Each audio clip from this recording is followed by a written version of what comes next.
My name's Chris Toothman, and I've been teaching drafting since the early 80s. Drafting and design degree is designed for students to do 60 hours of credit and finish up in 2 years.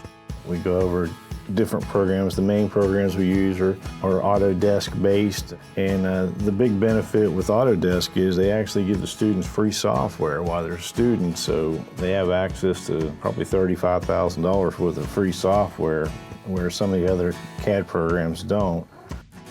We've tried to incorporate the 3D printing in more classes as we go along. We end up making models in about 4, maybe 5 classes. Well, the students I usually get are coming in from the vocational track. A lot of them are wanting to get into 4-year mechanical. They want to go on, do their 2-year and then go to the 4-year. I got people that do mechanical work. I got people doing architectural work. There's a couple architectural firms in town. I've got some students placed there. I've got students placed at the utility boards for doing piping for the city of Morgantown and Fairmont. So it's a pretty diverse field, and usually the jobs are readily available. I usually have more jobs than I have students to place.